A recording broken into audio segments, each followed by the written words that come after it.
وما ادراک تم کیا جانو مل حطمہ کہ وہ توڑ پھوڑ کرنے والی کیا ہے؟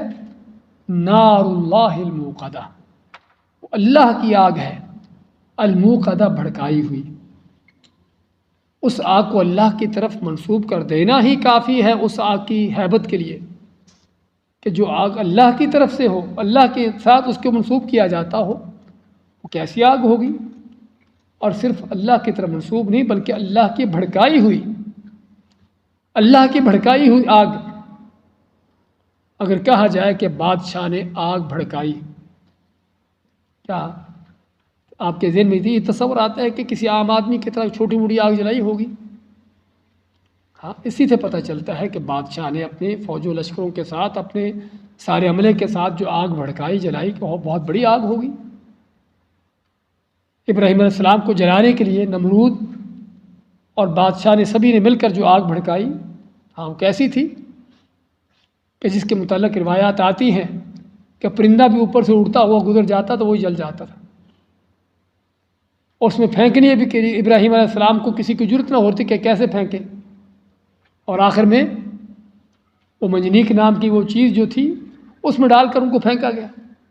کہنے کا مقصد کہ اگر ہم دنیا کے کسی بڑے آدمی کی طرف ایسی چیز کو منسوب دیکھتے ہیں کہ اس نے یہ کام کیا تو کام کو بڑا معلوم ہوتا ہے، تو چہ جائے کہ کائنات کے رب کی طرف سے وہ چیز منسوب ہو، اللہ کی طرف سے، اللہ کی طرف اس آگ کو منسوب کیا جائے اور کہا جائے کہ اس آگ کو اللہ نے بھڑکایا ہے، تو اللہ کی بھڑکائی ہوئی وہ آگ۔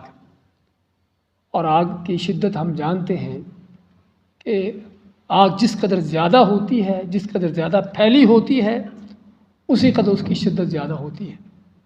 کبھی آپ دیکھتے ہیں کہ کسی جگہ آگ بہت زیادہ پھیلی ہو تو کس انداز سے آپ کو تڑاخ تڑاخ آوازیں آتی ہیں چیزوں کے ٹوٹنے کی، پھٹنے کی، اور ان کے پھٹنے کی، اور اس طرح کی ساری چیزیں آپ کو آوازیں آتی ہیں۔ کس انداز سے چولہے کے اندر آگ ڈیلی جلتی ہے، کوئی ایسی آوازیں نہیں آتی۔ اس سے کیا پتہ چلتا ہے کہ آگ اور آگ میں کتنا فرق ہے۔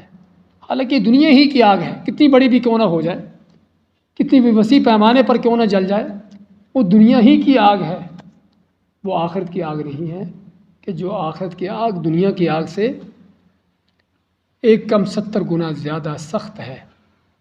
نبی کریم صلی اللہ علیہ وسلم کا فرمان ہے صحیح بخاری کی حدیث میں کہ یہ آگ جو دنیا میں تم جلاتے ہو، یہ آخرت کی آگ سے ایک کم 70 گنا زیادہ نرم ہے، کم ہے۔ تو صحابہ نے فرمایا کہ اللہ کے نبی صلی اللہ علیہ وسلم یہی آگ ہی اپنی شدت میں کافی ہے، یہی بہت شدید ہے۔ آپ میں کہ نہیں، جو آخرت کی ہے وہ اس سے زیادہ اس قدر سخت ہے۔ تو اللہ مانتا ہے کہ یہ ہے حطامہ، یہ ہے حطامہ، جس میں اس چودھری کو، اس سیٹھ کو، اس مالدار کو اس میں پھینکا جائے گا، صرف ڈالا جائے گا، پھینکا جائے گا کچرے کی طرح۔ اپنے آپ کو بڑا سمجھتا تھا، لوگوں کو حقیر جانتا تھا، ان کے مذاق اڑاتا تھا، ان کو تان بازیاں کرتا تھا، کیونکہ مال ہے، دولت ہے اس کے پاس۔